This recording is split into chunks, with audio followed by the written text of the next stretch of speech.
चलिए आज स्टार्ट करते हैं chapter number 3 pair of linear equation in two variable. ठीक, चलिए पहले देखिए चैप्टर का क्या नाम है, पेयर। पेयर मतलब आप क्या समझते हो, कोई चीज डबल हो, दो हो। ठीक है, जैसे पेयर ऑफ शूज।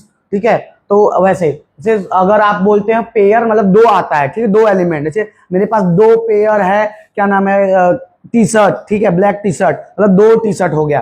तो पेयर मतलब दो। लीनियर इक्वेशन, अब आते हैं पहले लाइन बाय लाइन इस सेंटेंस को समझते हैं। पहला अगर हम पढ़ें कि लीनियर इक्वेशन होता क्या, इसमें लीनियर इक्वेशन, ठीक है, लीनियर इक्वेशन, लीनियर इक्वेशन। अब देखते हैं लीनियर इक्वेशन होता क्या है। लीनियर इक्वेशन का मतलब होता है in which all the constant term. देखिए अगर एक इक्वेशन होता है, पहले एक इक्वेशन होता है और एक एक्सप्रेशन। यहां पर आप ध्यान दीजिए, इक्वेशन एंड एक्सप्रेशन। यहां पर हमको क्या पढ़ना, इक्वेशन। एक्सप्रेशन का मतलब होता है एक्सप्रेशन। एक्सप्रेशन का मतलब होता है कोई चीज को आपने क्या क्या लिख दिया। जैसे आपको पता है ना टर्म क्या होते हैं। एक्सप्रेशन समझने से पहले हल्का सा छोटा सा क्या है पॉइंट, क्या है टर्म। टर्म क्या होता है, टर्म आपका किससे मिलके बनता है, वेरिएबल एंड कांस्टेंट। ठीक है, तो आपका ये हो जाएगा वेरिएबल, वेरिएबल एंड कांस्टेंट से मिलके जो बनता है उसको हम क्या बोलते हैं, टर्म। तो आपका जैसे मैंने लिख दिया 5x, ये क्या हो गया, टर्म। ठीक है, 3y term, 5x square term. अब इसमें क्या है, आपका वेरिएबल क्या हो जाएगा, x y, फिर यहां पर भी x है, मान लेते हैं यहां पर ले देते हैं -7a। तो a क्या हो गया आपका, वेरिएबल, वेरिएबल। इतना समझ में आया। और कांस्टेंट का मतलब नंबर्स जिसकी वैल्यू बदले ना। कांस्टेंट इसमें क्या है आपका 5, 3, 5 -7, ये सब क्या है आपके कांस्टेंट। समझ में आया। ठीक है, तो आपका पहले एक्सप्रेशन में हमने उससे पहले क्या पढ़ा, सबसे बेसिक क्या, टर्म पढ़ा। टर्म तो आप पॉलिनोमियल में जानते ही होंगे, टर्म किससे मिलके बनता है, वेरिएबल एंड कांस्टेंट। क्लियर। अगर मैं पूछूं आपसे कि क्या आपका 7 जो है 7 टर्म है, बोलोगे यस। क्यों है, क्योंकि यहां पर वेरिएबल कितना हो सकता है, एक्स के पावर 0। क्योंकि आपके पता है किसी के पावर की 0 की वैल्यू क्या होती है, 1। तो 1 इंटू 7 7 आ जाएगा, इसलिए हम एक्स के पावर 0 नहीं लिखते हैं। तो टर्म आपका नंबर और वेरिएबल से मिलके बनता है। क्लियर, समझ में आया। अब आता है एक्सप्रेशन। तो एक्सप्रेशन क्या होता है, टर्म को, टर्म्स बोल दीजिए, टर्म्स को मिला के लिख देना। टर्म्स को मिला के लिख देना किसके साथ, ऑपरेशंस के साथ। ऑपरेशन हमारे पास मैथ में कौन कितने ऑपरेशन है, 4। ठीक है, आपका क्या होता है, प्लस ऑपरेशंस, ऑपरेशन। सही गलत होगा क्या, ऑपरेशन। ठीक है, तो ऑपरेशन में आपका क्या होगा, plus minus multiply and divide. तो इनके साथ अगर हम इनके साथ मतलब इन टर्म और ऑपरेशन यूज करके कुछ लिख देते हैं तो वो क्या बन जाता है, एक्सप्रेशन। ठीक है, जैसे मान लेते हैं 5x प्लस क्या लिख दिया 3y, ये क्या हो गया, expression. 5x square plus 7x, ये क्या हो गया, एक्सप्रेशन। क्लियर, कोई दिक्कत कोई परेशानी नहीं। अब आगे बढ़ते हैं। अब एक्सप्रेशन के साथ उससे बाद क्या है, वेरिएबल, सॉरी इक्वेशन। अब क्या जानते हैं, एक्सप्रेशन आप समझ गए। पूछा जाएगा व्हाट इज एक्सप्रेशन, बोल दोगे कि टर्म को प्लस माइनस के साथ लिख देते हैं, उसको क्या बोल देते हैं, एक्सप्रेशन। अब हम पढ़ लेते हैं क्या, इक्वेशन। इक्वेशन क्या होता है आपका, इक्वेशन। इक्वेशन मीन्स आप जो एक्सप्रेशन लिख रहे हो अगर वो इक्वल के टर्म में आ जाए, कुछ इक्वल आ जाए। देखो इक्वेशन, इक्वेशन मतलब इक्वल से बना है। इक्वेशन किससे बना है, इक्वल से। अगर हम इक्वल लिख देंगे एक्सप्रेशन को तो उसको क्या बोल देंगे, आपका इक्वेशन। क्लियर। तो आपका जैसे मैं मान लेते हैं अभी तक क्या लिखे थे, 5x प्लस 3y।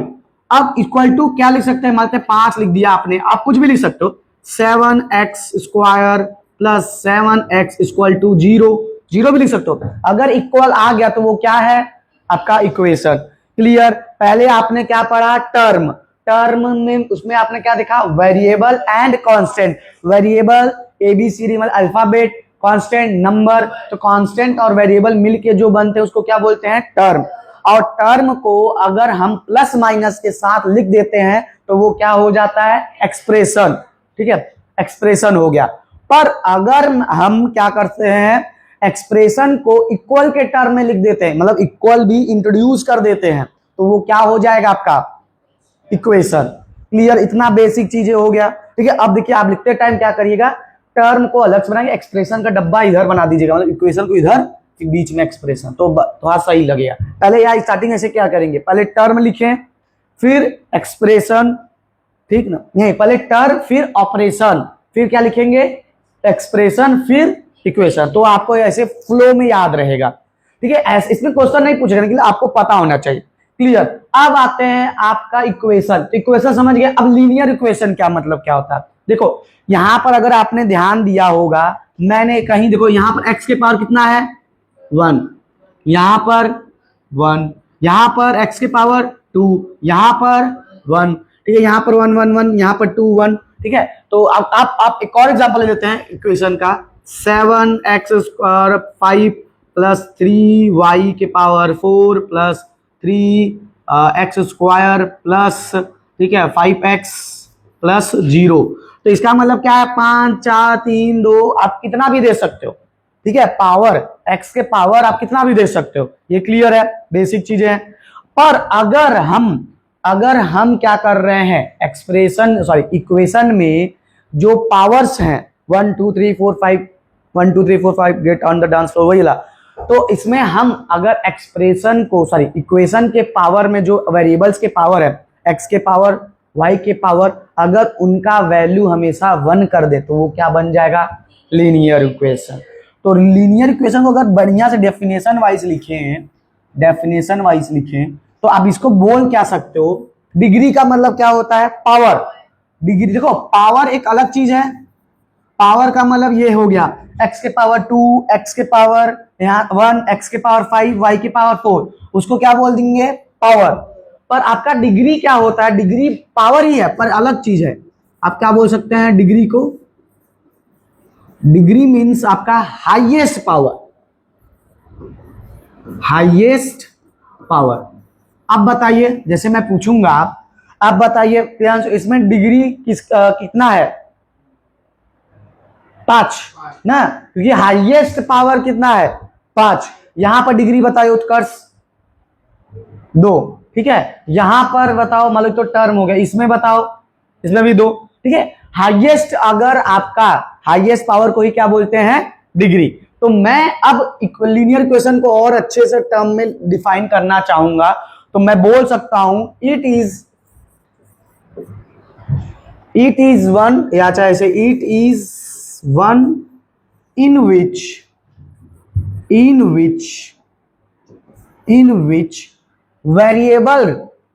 वेरिएबल्स, या चाहे आप क्या लिख सकते हो? नॉन कांस्टेंट टर्म या वेरिएबल्स लिख देते हैं। इसमें नॉन कांस्टेंट नहीं, वेरिएबल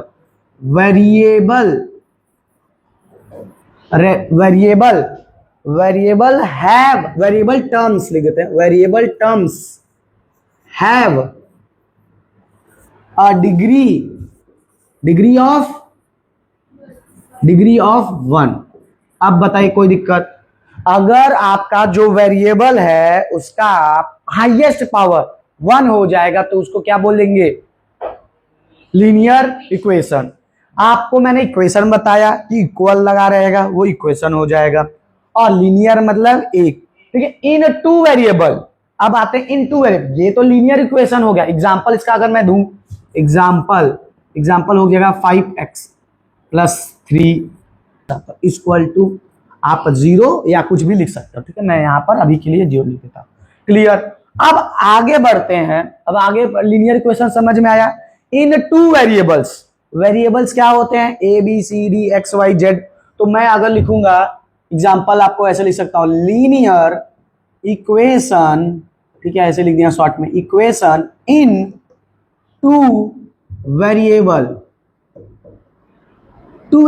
मतलब आप ए भी यूज कर लीजिए, X Y C D, B C M C D C, ठीक है, जो भी यूज करना चाहो आप यूज कर सकते हो।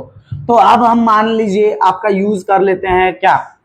5x प्लस 3y, ठीक है, 2 वेरिएबल आ गया, 2 वेरिएबल, पावर एक एक है, लीनियर, पर अभी क्या नहीं बना है, इक्वेशन, तो इक्वल टू 7 लिख दिया, ये क्या बन गया, इक्वेशन। समझ में आया?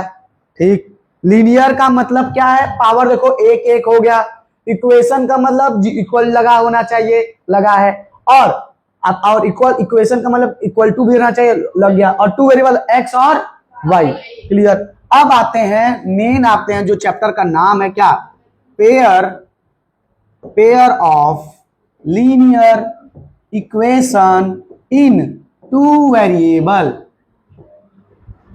अब linear equation in 2 variable, linear equation 2 variable में पहला अगर हम ले लेंगे, पेयर रहना चाहिए दो दो का, तो आप मान लेते हैं 7x plus 3y equal to 5 ले लिए। दूसरा ले सकते हैं 17 लेते हैं, 17x plus 5y equal to 0। बताइए, ये आपका हो गया। तो देखो, ये पहला वेरिएबल और ये, अरे सॉरी, दो, पहला इक्वेशन, ये दूसरा इक्वेशन, 2 इक्वेशन हो गया। तो इस चैप्टर का नाम जो था, अब इसको डिफाइन करते हैं, पेयर मतलब 2 of linear equation power 1, equation मतलब इक्वल लगा इन 2 वेरिएबल x एंड y। इस चैप्टर का क्या नाम था, पेयर ऑफ लीनियर इक्वेशन। ठीक है, क्लियर, कोई दिक्कत नहीं होना चाहिए। अब थोड़ा छोटा मोटा क्वेश्चन पूछ लेते हैं। आप बताइए,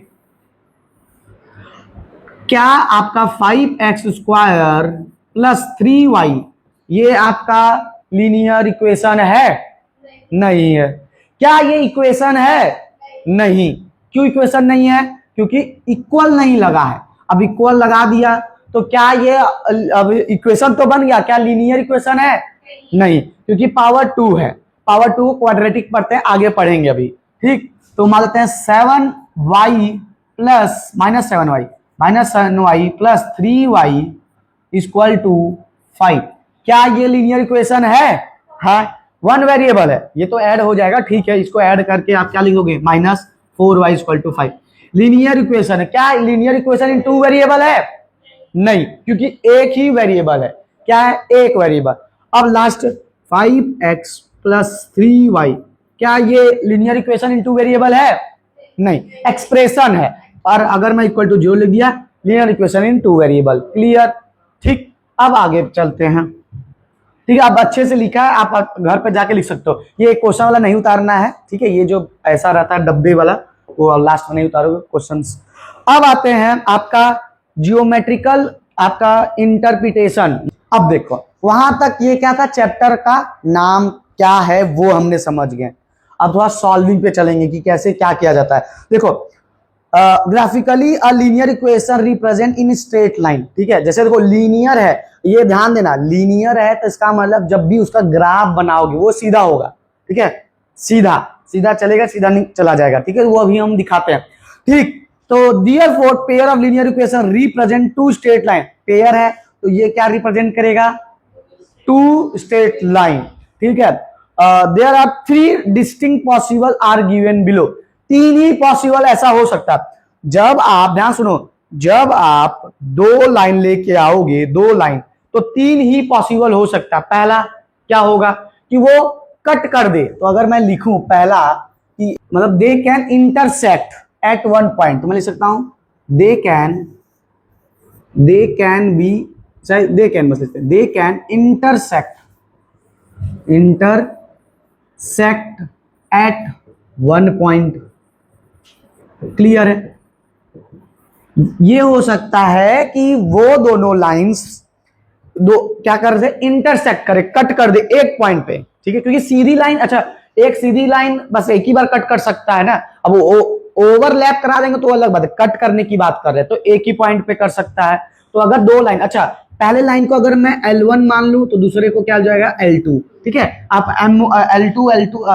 LM भी ले सकते हो, PQ भी ले सकते हो। मैं मान लेते हैं P लेते हैं, चलिए P ले लेते हैं। तो पहला लाइन अगर स्ट्रेट बनाएंगे, अब कैसे बनता है वो अभी इसके बाद ग्राफिकली देखेंगे। तो पहला लाइन ये क्या है, P। ठीक है, तो ये P है आपका। दूसरा लाइन अगर आएगा तो ये क्या हो जाएगा, Q।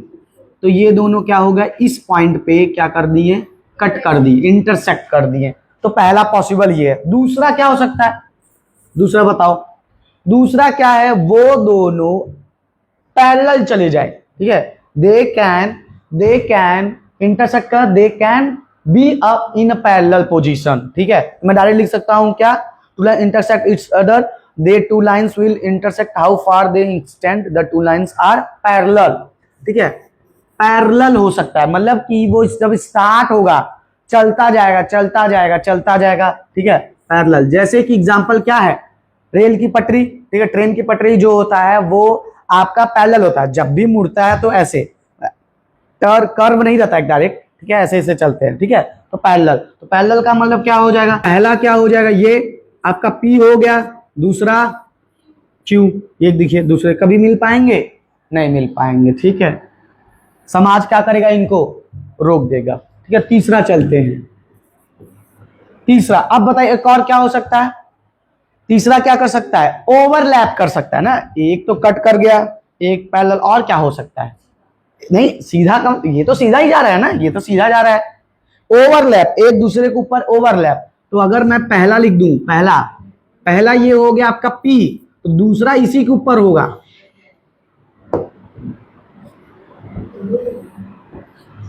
ये ओवरलैप कर सकता है। तीन पॉसिबिलिटीज है, पहला क्या है कि आपका वो इंटरसेक्ट कर सकता है, दूसरा पैरेलल हो सकता है, तीसरा ओवरलैप। ठीक है, तो ये आप क्या नाम इसका कंडीशन देखेंगे, ओवरलैप, या ओवरलैप को आपके इसमें इस चैप्टर में ये नाम नहीं देके आपको क्या लिखा है, एक सेकंड, इसका नाम आपका कोइंसिडेंट, कोइंसिडेंट मतलब टकरा जाना। ठीक है, एक तरीके से मतलब ओवरलैप, कोइंसिडेंट। क्लियर है, बताइए, कोई दिक्कत है, बात नहीं, कोई दिक्कत, कोइंसिडेंट लाइंस। ठीक है, तो इनको बोलेंगे कोइंसिडेंट लाइंस, इनको बोलेंगे इंटरसेक्टिंग लाइन, इसको बोलेंगे पैरेलल लाइंस। क्लियर है, कोई दिक्कत कोई परेशानी, चैप्टर हमने पहले पढ़ा। फिर उसको आपका ज्योमेट्रिकल इंटरप्रिटेशन, जब दो लाइंस बनेंगे पेयर तो क्या क्या पॉसिबिलिटीज हैं। क्लियर, अब आगे चलते हैं। पहला है geometrical interpretation of intersecting line for example. अब इसका एक एक एग्जांपल देखते हैं। पहला देखते हैं फॉर एग्जांपल।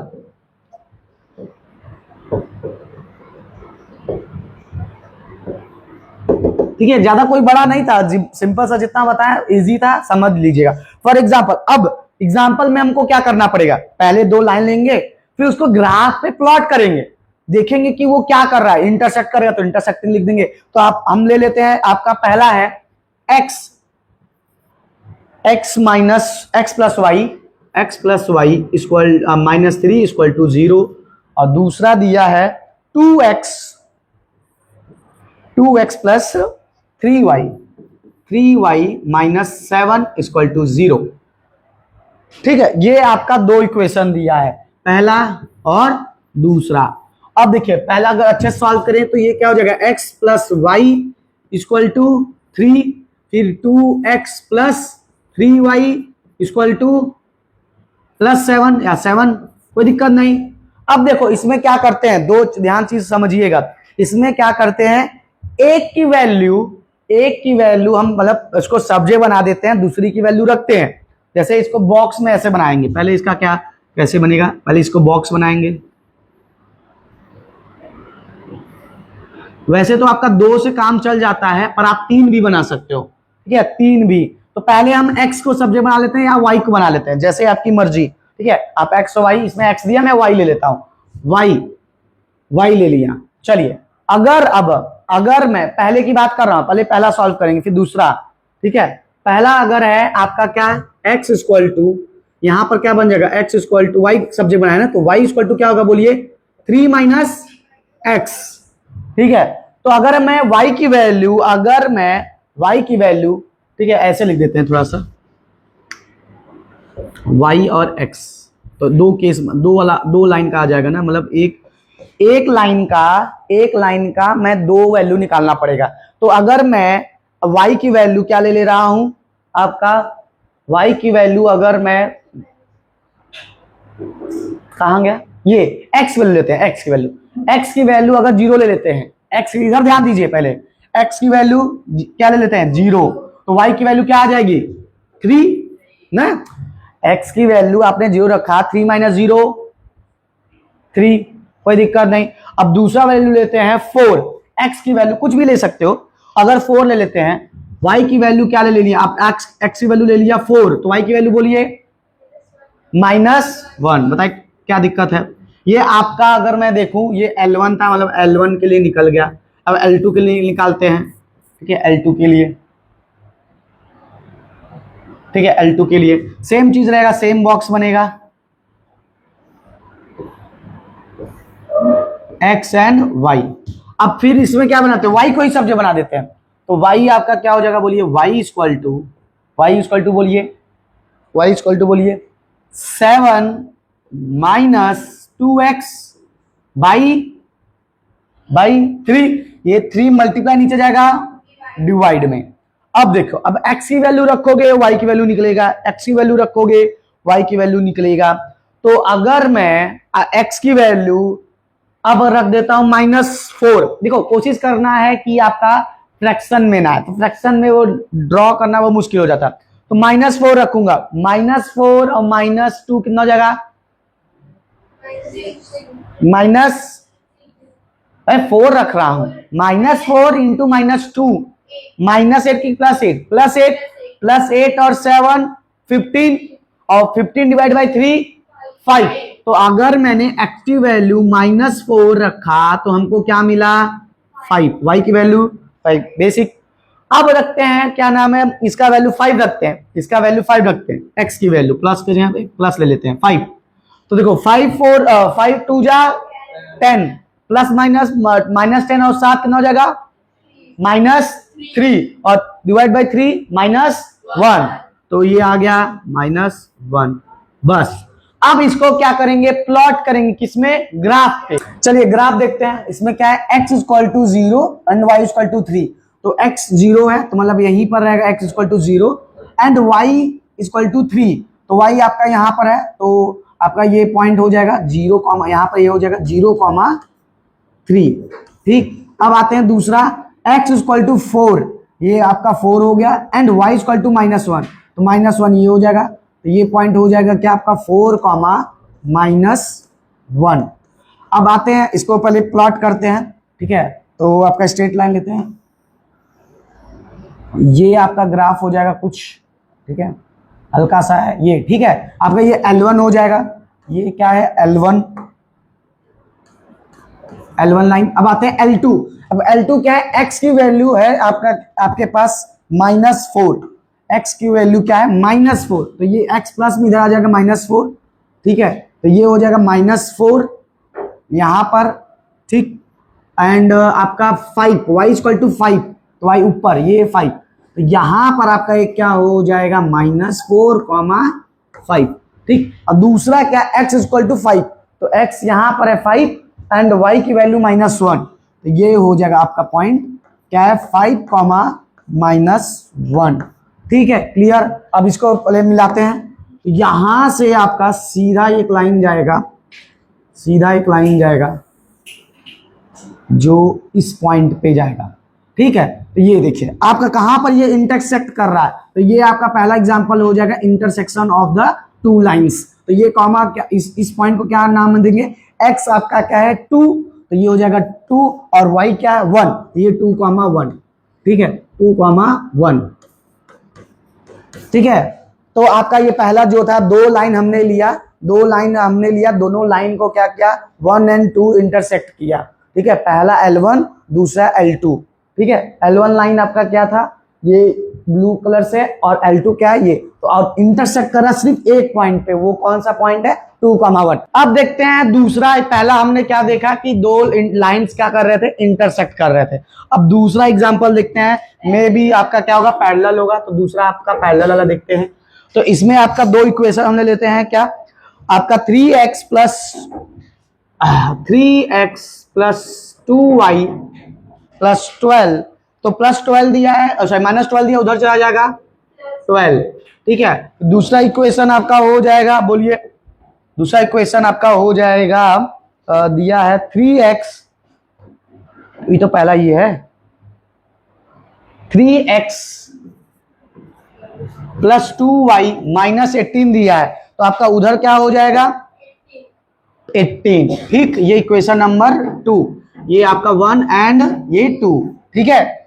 1 and 2। अब इसको फिर वही क्या करेंगे, सब्जेक्ट बना लेंगे, x की वैल्यू रखेंगे और y निकालेंगे। तो y को कर लेते हैं, y इक्वल टू आपका क्या हो जाएगा, ये 12 माइनस 3x अपॉन में 2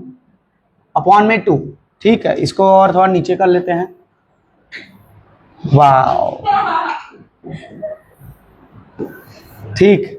तो इसका क्या हो जाएगा, अब बनाते हैं, पहले इसका एक्स वाई निकाल लेते हैं। चलिए x की वैल्यू हम रख देते हैं क्या, x की वैल्यू इसमें लेते हैं 2, तो 2 3 जा 6 डिवाइड 6 और 12 माइनस 6 तो आ जाएगा आपका 2 लिए तो आपका आ जाएगा 6 ना, 12 में से 6 गया 2 हाथ 6, फिर हाँ तो 6 ठीक है। अब आते हैं नेक्स्ट 3 आएगा ना, फिर से नहीं चलिए। तो यहाँ x की वैल्यू लेते हैं 2, तो आपका 2 3 जा 6, 12 में से 6 गया आपका 6 आया, 2 में से आपका डिवाइड कर देंगे तो 3 आ जाएगा, ठीक है। फिर ले लेते हैं आपका 4 3 जा 12, 12 माइनस 12 तो कितना हो जाएगा 0 बाई क्या नाम है 2 तो 0 आ जाएगा, तो ये 0 आ जाएगा, यहाँ 4 लिए थे, क्लियर। फिर दूसरा इसके लिए बनाते हैं क्या, y इक्वल टू उसका क्या हो जाएगा 18 माइनस 3x, बात नहीं करो 3x अपॉन में 2, तो आपका क्या हो जाएगा बताइए, एक ले लेते हैं 2, x की वैल्यू लेते हैं 2, x की वैल्यू लेते हैं 2, x एंड y, x की वैल्यू 2 ले लेते हैं तो 2 3 जा 6, 18 में से 6 गया 12 और डिवाइड बाई 2 6 आ जाएगा, 2 बाई 6 आ गया। अब इसको लेते हैं 4 3 जा 12, 18 में से 12 गया 6 तो आपका हो गया 3, क्लियर। अब इसको चेक करते हैं, प्लॉट करते हैं। पहला है 2,3 ठीक है, +2 और +3 तो 2,3 ये आपका हो गया 2,3, ये हो गया 2,3 और 4,0 मतलब यहीं पर 4,0, ठीक है। अब नेक्स्ट लेते हैं आपका क्या, इसको पहले बना लेते हैं पहला L1, तो इसको अगर हम सीधा लेके आए टेढ़ा हो जाएगा तब सीधा लेके आएंगे, हाँ ठीक है, अप्रोक्सीमेटली क्या है, ठीक है। चलिए ये आपका L1 हो जाएगा। अब आते हैं L2 क्या बोला है आपका, x की वैल्यू बोलो पहला 2,6 यहां पर, ठीक है, और 4,3 यहां पर 2,6 लिख देते हैं, और 4,3 4 कहां पर ये और 3 कहां पर ये 4,3, ठीक। अब देखिए ये आपको लग रहा है कि मिलेगा कभी नहीं, ठीक है। एक मुसलमान है और एक हिंदू है, जहां पर मोदी का आ जाएगा तो वो कभी नहीं मिल पाएंगे बेचारे, सही है 2,3। तो ये आपको क्या लग रहा है कि ये दो लाइन L1 L2 कभी नहीं मिलेंगे, ये पैरेलल आपका चलता जाएगा, ठीक है। यहाँ का भी गैप देखोगे सेम, यहाँ पे हमेशा सेम, ठीक है। अब आते हैं तीसरा एग्जाम्पल। तीसरा आप क्या लेंगे, कोइंसाइड्स मतलब कि कोइंसिडेंट मतलब क्या होगा, एक के ऊपर एक ओवरलैप करेगा। तो सेम एग्जांपल वैल्यू मतलब दो इक्वेशन लेंगे, दो इक्वेशन लेते हैं। पहला इक्वेशन है आपका 5x प्लस 3y, फिर आपका दिया +15 तो उधर चला जाएगा, नहीं -15 दिया तो उधर चला जाएगा +15, डायरेक्ट 15 कर देते हैं। फिर y बना लेते हैं, तो y इक्वल टू आपका 15 माइनस 5x डिवाइड बाई 3, तो ये आपका हो जाएगा, यही बना लेते हैं इसको भी x एंड y। तो x की वैल्यू अगर हम ले लेते हैं क्या, x की वैल्यू लेते हैं 0, x की वैल्यू 0 लेते हैं तो 0 × 5 0, 15 में से जाएगा 0 तो मतलब 15 ही बचेगा, 15 में 5, ठीक है। और x की वैल्यू ले लेते हैं क्या 3 5 या 15, 50 माइनस 15 दैट इज 1 आ जाएगा, मतलब 3 आएगा 0 बाई 3 5 या 15 तो 50 में 0 बाई 3 दैट इज 0, तो मैंने 3 लिया तो 0 आ गया, ठीक है, आसान है। अब आते हैं लेते हैं दूसरा इक्वेशन। दूसरा इक्वेशन आपका दिया है, क्या दिया, 10x प्लस आपका है 10x प्लस 6y माइनस 30 दिया है, उधर जाएगा आपका 30 हो जाएगा। तो आपका क्या हो जाएगा बताइए, एक्स की वैल्यू और वाई की वैल्यू क्या हो जाएगा बोलिए, y equal to 30 minus 10x upon में 6। ठीक है, तो यहां पर फिर से x और y बनाते हैं, तो x एंड y, x की वैल्यू आप ले लेते हैं कितना 0, x वैल्यू 0 लोगे तो आपका क्या होगा 30 डिवाइड बाई 6 5। ठीक है, x की वैल्यू लेते हैं 3 टाइम 30 और 6 हो जाएगा 0। ठीक है, 0 आ जाएगा ना, 30 0 बाई 6 0 हो गया। अब ये इसका बनाते हैं पहले L1, 30 माइनस 36 सही है, क्या आप ध्यान नहीं दे रही हैं, 3 रखें 30 हो गया, 30 माइनस 30 0 0 बाई 6 0। ठीक, चलिए अब ध्यान देते हैं, आप मत बोलो। ठीक है, अब देखते हैं क्या है, क्या नाम, x की वैल्यू पहला, अच्छा ये 0,5, तो 0,5 ये यहां पर क्या हो जाएगा 0,5। दूसरा चलते हैं क्या आपका 3,0, 3,0 यहीं पर होगा, तो मतलब 3,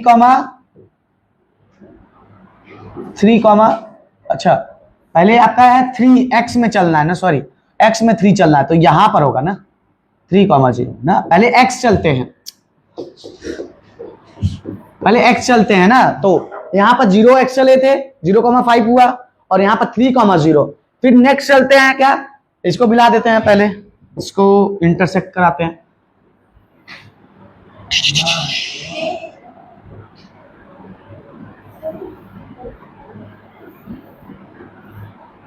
ठीक, चलिए अब आगे चलते हैं, दूसरा क्वेश्चन ले लेते हैं।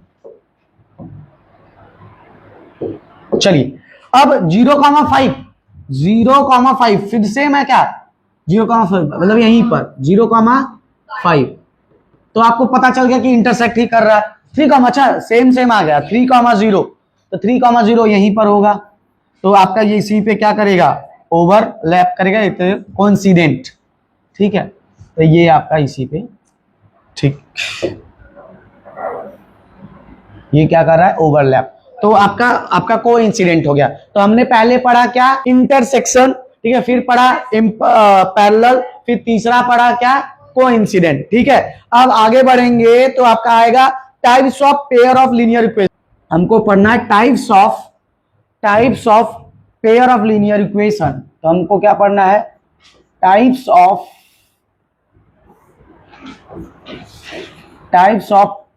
Pair of linear equation. ठीक है, types of pair of linear equation, तो हमने जो पढ़ा था पेयर ऑफ लीनियर इक्वेशन उसके टाइप्स देखेंगे, तो 3 टाइप्स होते हैं।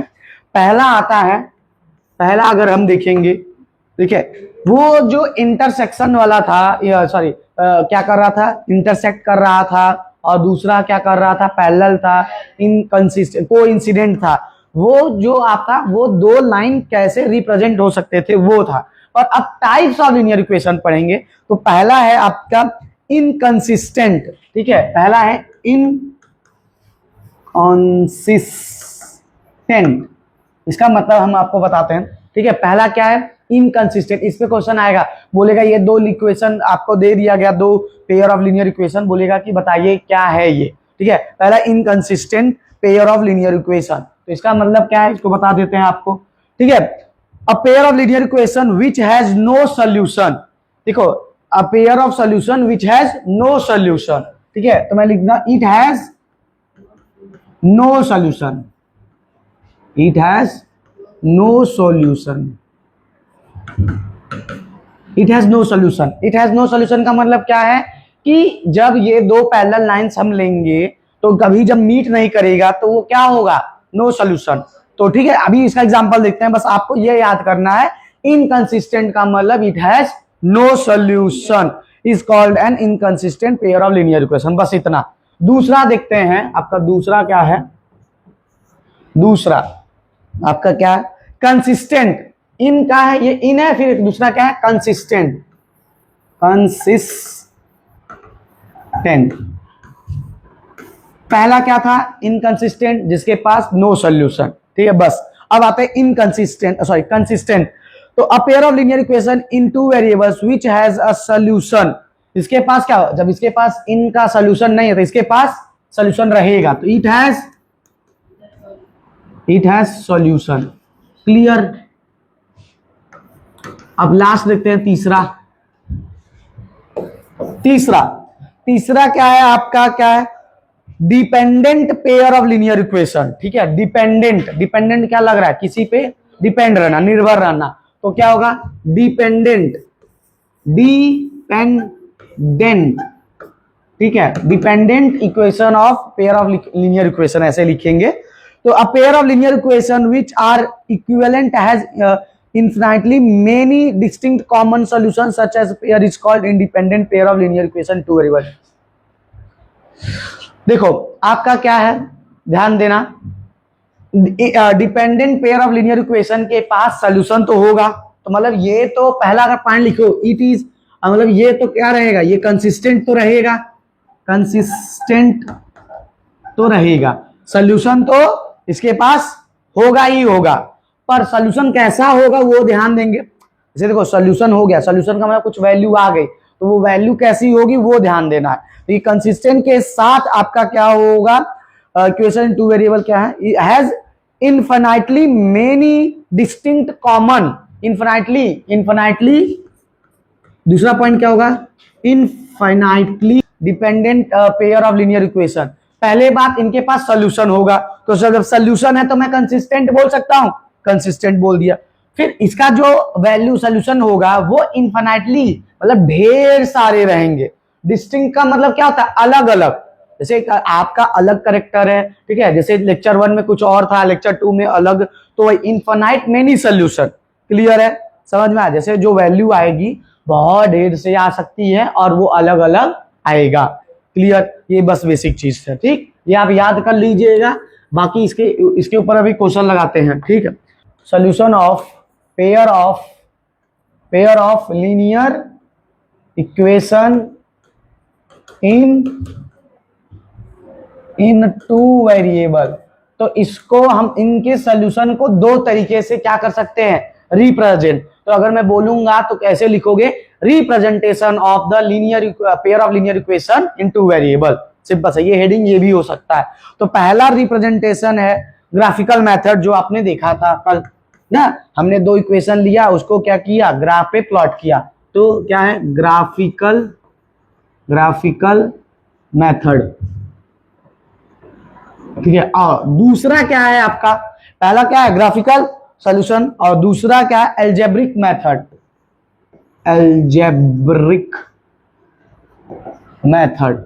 ठीक है, एल्जेब्रा में बात करेगा, ठीक है, एक्स के टर्म में, जैसे हम लोग लास्ट में y इक्वल टू ऐसे निकाल रहे थे ना, y इक्वल टू मानते 2x माइनस 3 अपॉन में 4, तो यहां पर हम x मान रहे थे, ये ध्यान देना, जो आपका आज डाउट था, यहां पर x निकालने के लिए y की वैल्यू हम x कुछ भी ले रहे थे, y आ रहा था, पर अब ऐसा नहीं है, हम पर्टिकुलर x की वैल्यू निकालेंगे इक्वेशन यूज करके, फिर x की वैल्यू मान लेते हैं, वहां पर सॉल्व करने पर आ गया 2, तो यहाँ पर 2 रखोगे, 2 2 जा 4, 4 माइनस 3 1, तो आपका y की वैल्यू हो गई 1/4।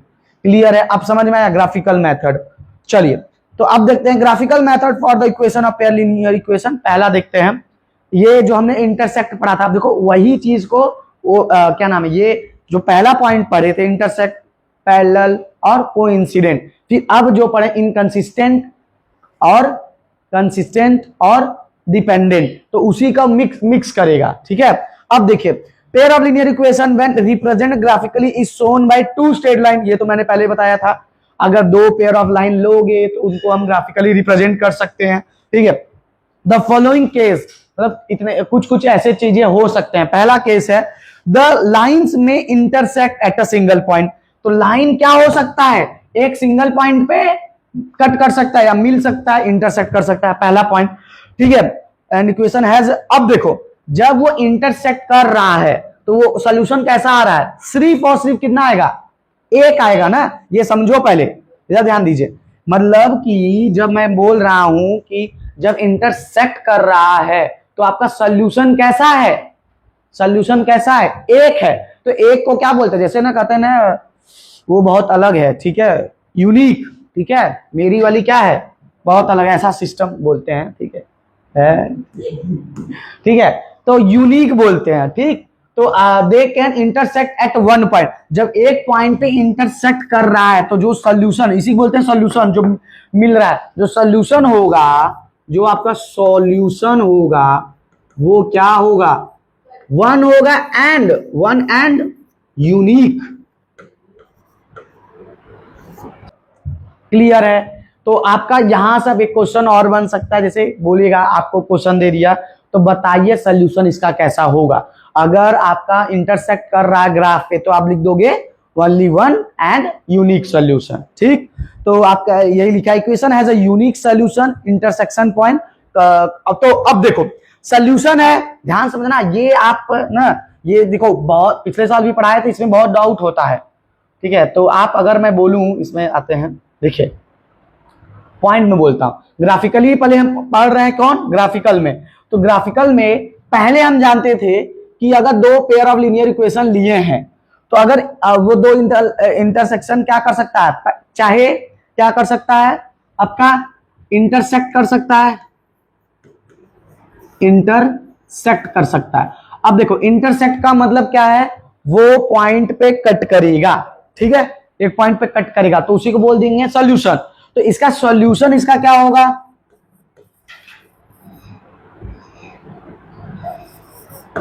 सॉल्यूशन क्या होगा बताइए, वन एंड यूनिक।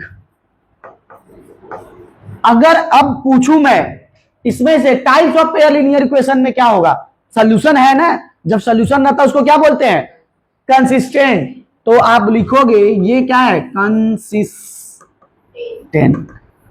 क्लियर है? समझो, ऐसे क्वेश्चन पूछे, जैसे आपको अभी ग्राफिकली दे दिया, 2 लाइन दे दिया, अब पूछेगा पहले बताइए ये कंसिस्टेंट होगा, इनकंसिस्टेंट होगा कि डिपेंडेंट होगा, या फिर पूछ लेगा कि बताइए इसके पास एक सोल्यूशन होगा, यूनिक सोल्यूशन होगा कि डिस्टिंक्ट होगा, अलग अलग होगा कि इनफाइनाइट होगा।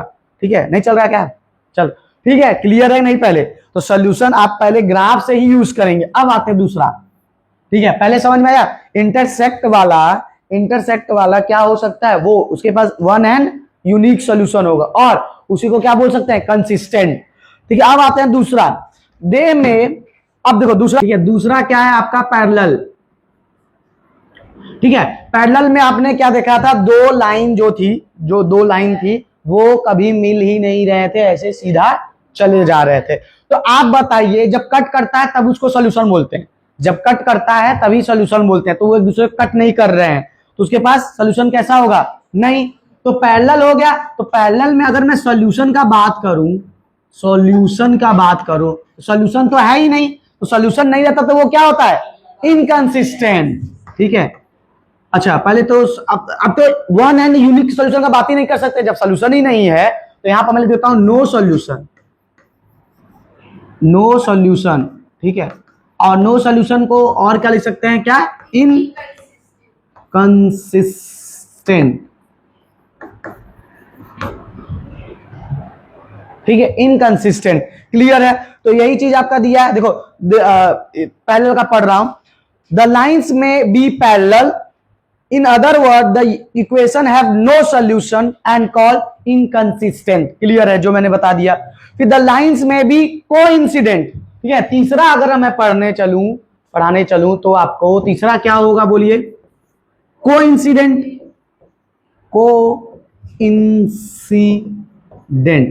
कोइंसिडेंट का बताइए क्या होता है, एक दूसरे के ऊपर क्या कर रहे थे, ओवरलैप कर रहे थे। तो सोचो कितनी बार कट करेंगे, अगर मैं ऐसे बना रहा हूं, एक दूसरा इसी पे है, तो एक दूसरे को कितनी बार कट कर रहे हैं, इनफाइनाइट। अरे देखो ना, यहां पर भी टच कर रहा होगा, यहाँ पे। ठीक है, इनफाइनाइट। इसका सॉल्यूशन क्या होगा, इनफाइनाइट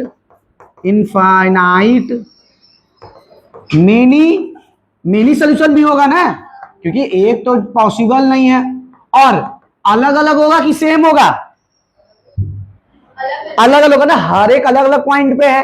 तो मैं यहां पर क्या लिखूंगा कि आपका सॉल्यूशन इनफाइनाइट मेनी सॉल्यूशन है, और क्या होगा, यूनिक होगा, या चाहे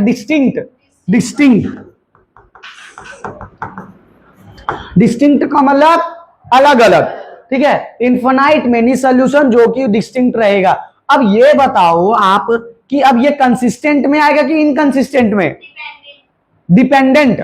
और कंसिस्टेंट में भी तो हो सकता है, क्योंकि कंसिस्टेंट में तो सोल्यूशन होता है, सोल्यूशन तो है। तो एक बार बताते हैं, देखिए, the lines may be coincident in the case the equation formed has infinite many solution, ये क्लियर है, and consistent pair of equation. ठीक है, देखिए आपका वो तो डिपेंडेंट बोल सकते हैं, पर इस पे पहली बात तो सोल्यूशन है ना, तो सोल्यूशन होने को क्या बोल सकते हैं बताइए? सोल्यूशन होने को कंसिस्टेंट बोलते हैं ना, तो कंसिस्टेंट।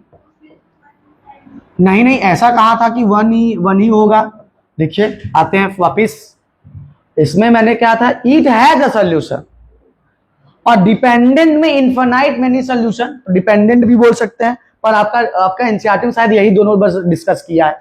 ठीक है, तो आप इट हैज सोल्यूशन, क्लियर है। ऐसे मैं क्या किया, दो लाइन दिया, मैंने बोल दिया कि आपसे वो दोनों कट कर रहे हैं एक दूसरे को। ठीक है, एक दूसरे को कट कर रहे हैं। ठीक, तो आप बताओगे, कहोगे, पहले तो बोलोगे उसका इंफॉर्मेशन क्या होगा? पहला इंफॉर्मेशन ये होगा कि वो एक दूसरे के इंटरसेक्शन कर रहे हैं, इंटरसेक्शन हो रहा है मतलब कट कर रहे हैं, तो उनके पास सोल्यूशन होगा।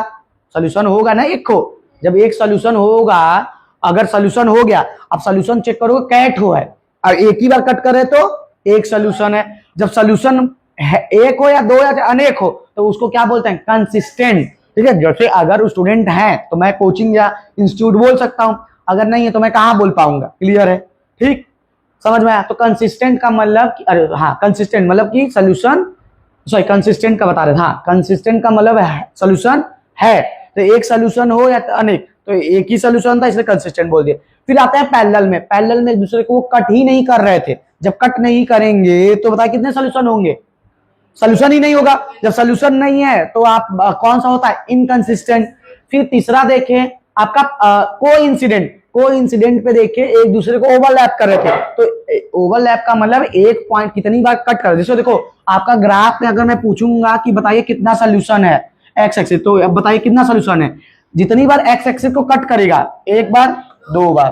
ठीक है, अब बताइए इसमें, बताइए नेक्स्ट पेज में आते हैं, मेन पेज पे।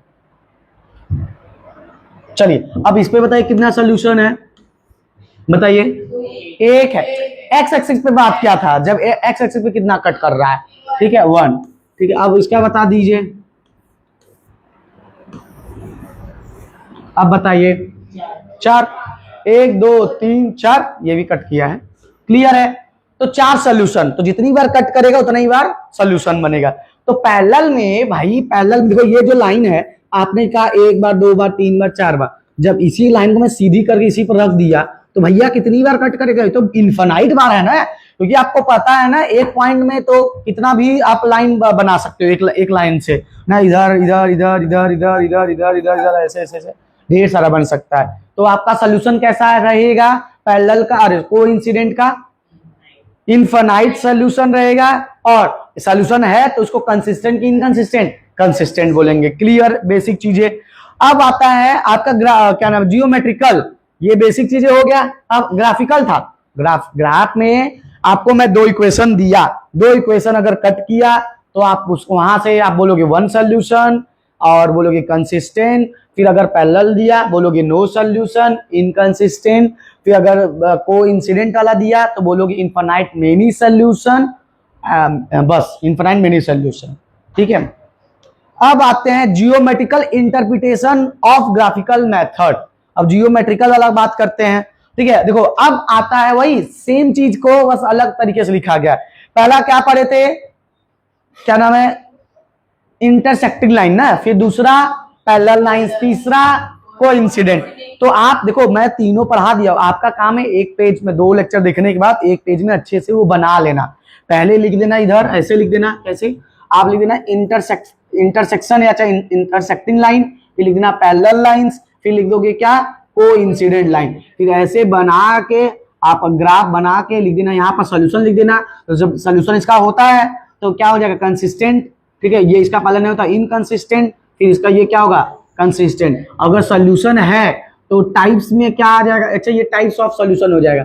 सोल्यूशन है तो मानते यहाँ पे लिख देते हैं सोल्यूशन, और सोल्यूशन कैट होगा यहाँ पर ओनली वन एंड यूनिक, इसमें नो सोल्यूशन और इसमें इनफाइनाइट मेनी सोल्यूशन। तो ऐसे लिखोगे तो आपका मतलब याद होगा, क्योंकि आपको इसमें बहुत कंफ्यूजन होता है बहुत लोगों को। ठीक है, तो आगे बढ़ते हैं। तो आते हैं ग्राफिकल, इंटरसेक्टिंग लाइन। अब देखो lines L1 and L2 at a point A and B। मान लेते हैं कोई लाइन है, कोई लाइन, दो लाइन था, वो कट कर रहा है एक पॉइंट पे, ठीक है, A कॉमा B पे। जैसे वहां पर 2,3 पे कट किया था, यहाँ पर A कॉमा ना, क्योंकि देखो यहाँ पर X चलोगे फिर Y चलोगे तो A कॉमा B पे क्या कर रहा है, इंटरसेक्ट कर रहे होंगे। ठीक है, ऐसे दो लाइन आए होंगे, इंटरसेक्ट कर रहे होंगे। क्लियर है। अब देखिए आपका क्या है, point A B. So the system has, तो इसके पास सिस्टम मतलब ये जो आएगा सिस्टम के पास कैसा सोल्यूशन होगा, यूनिक सोल्यूशन। बताया था ना, एक ही बार कट कर रहा है। फिर पैरेलल का वो बोल रहा है intersection has no point of intersection, we say the system has no solution, ये पहले भी बता दिया। फिर तीसरा क्या होगा बताइए, तीसरा आप ही बता दीजिए, इन्फिनाइट मेनी सोल्यूशन। ठीक है, क्लियर है। तो इसका ग्राफ अगर बनाओगे, ये पहला क्या हो जाएगा, ये किसका ग्राफ है, इंटरसेक्शन। और अगर पैरेलल का बनाऊंगा तो लीजिए बना दिया, ठीक है, पैरेलल। और अगर उसका बताऊंगा कंसिस्टेंट का, कोइंसिडेंट का, ऐसे। Clear, basic. ठीक, अब आते हैं बस यहां से आपका एक तरीके से बेसिक आपका 3.1 का बेसिक खत्म होता है। मैं क्वेश्चन दे देता हूं, ठीक है, मैं सॉल्व नहीं कराता क्योंकि आसान है, इसमें टाइम नहीं वेस्ट करते। तो मैं आपको क्वेश्चन दे देता हूं, क्वेश्चन आप क्या करिएगा, सॉल्व करिएगा। कल वीडियो में, नेक्स्ट वीडियो मतलब लेक्चर नंबर 3 में सॉल्यूशन डिस्कस करेंगे, तो आप मैच कर लीजिएगा। ठीक है, चलिए तो क्वेश्चन मैं दे देता हूं। पहला क्वेश्चन है, ठीक है, आप कल सॉल्व करके आएंगे। पहला क्वेश्चन है, पहला y = 7 - x। ठीक है, दो इक्वेशन दिया है। अब आपको बताना है इसके पास, इसको ग्राफ में प्लॉट करना है, किस पे, ग्राफ पे, ग्राफ पे प्लॉट करना है। ग्राफ प्लॉट करिए। और दूसरा पॉइंट अभी मत लिखिए, लिख लीजिएगा बाद में। ग्राफ पे प्लॉट करेंगे, फिर दूसरा आप क्या करोगे, इसको क्या करोगे, इसका सॉल्यूशन बताओगे। सॉल्यूशन कि ये यूनिक है, इनफाइनाइट है होगा, कि कंसिस्टेंट होगा, इनकंसिस्टेंट होगा, पैरेलल होगा, कि क्या होगा। ठीक, एक और क्वेश्चन दे देते हैं। दूसरा क्वेश्चन है आपका रेशियो में दिया है, बाय कंपेयरिंग द रेशियो, ये तो कटा हुआ है आपका, मान लेते हैं। Find the value of x and y, आपको एक्स एंड वाई की वैल्यू निकालना है। ठीक है, तो क्वेश्चन नंबर 2 है, question number 2, find the value of p. Find the, अब देखो ये कैसे लगेगा, ये कल करके आना, find the value of p. ठीक है, find the value of p for which the pair of linear, for which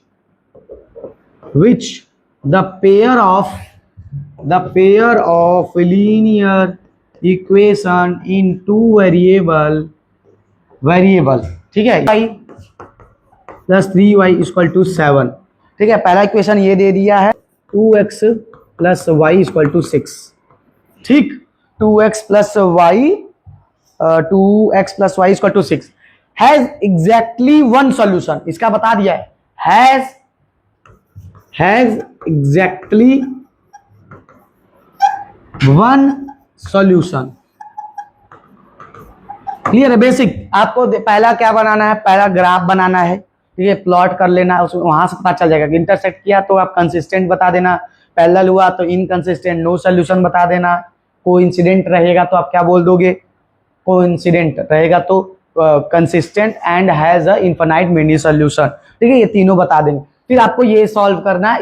इसमें आपको बता दिया जो इसका सॉल्यूशन है यूनिक है, तो आपको फाइंड करना पी की वैल्यू। दिया था आपको क्वेश्चन नंबर 2। क्वेश्चन नंबर 1 जिसका अगर आया होगा कोइंसिडेंट, वो आंसर सही होगा, क्योंकि देखिए आपका यहाँ पर x + y = 7 है और y = 7 - x है। तो इसका मतलब जब मैं x की वैल्यू 1 रखूंगा तो 1 प्लस में उधर जाएगा माइनस में, तो 7 - 1 क्या हो जाएगा, 6 हो जाएगा। तो y की वैल्यू क्या हो जाएगी, 6। ठीक है, फिर वही सेम चीज यहाँ पर अगर मैं 1 रखता हूं तो 7 - 1 आपका 6 आ जाएगा। तो इसका मतलब क्या, दोनों वैल्यू सेम आएगी, तो इसलिए ये क्या हो जाएगा, कोइंसिडेंट।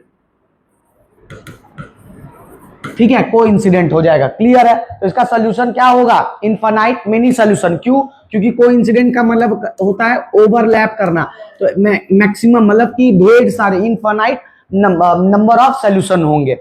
अब देखिए क्वेश्चन नंबर 2 में क्या है, आपका क्वेश्चन नंबर 2 क्या है, ये बताने से पहले एक छोटा सा टॉपिक रह गया था कल, जो आज आप डिस्कस करते हैं हम। ठीक है, चलिए देखते हैं इसमें क्या है। देखिए इसमें क्या, कंपेयरिंग द आपका pair of linear equation in two variable. जैसे हमने पढ़ा था दो इक्वेशन आपका हो सकते हैं पेयर, ठीक है, और टू वेरिएबल में। तो अगर मैं जनरल कोई भी आप नंबर लिखता हूं 2x plus 3y equal to 7, ठीक है, ये आपका इक्वेशन नंबर 1 हो गया, इन टू वेरिएबल है। तो अगर मैं और अच्छे से लिखूं तो 2x प्लस 3y, ये प्लस में इधर आ जाएगा -7 और वहां पर क्या बचेगा 0। क्लियर, ये इक्वेशन नंबर हमारा फर्स्ट हो गया। अगर ध्यान से देखें तो इसका जनरल फॉर्म लिखूंगा, जनरल फॉर्म। बोले एक और बताते, इक्वेशन नंबर 2, इक्वेशन नंबर 2 अगर कोई भी मानते हैं 5x plus 7y minus 3 equal to 0, ये इक्वेशन नंबर 2 हो गया। तो इनका जनरल, जनरल का मतलब है कि सारे इक्वेशन इन टू वेरिएबल हमेशा ऐसा ही दिखेगा।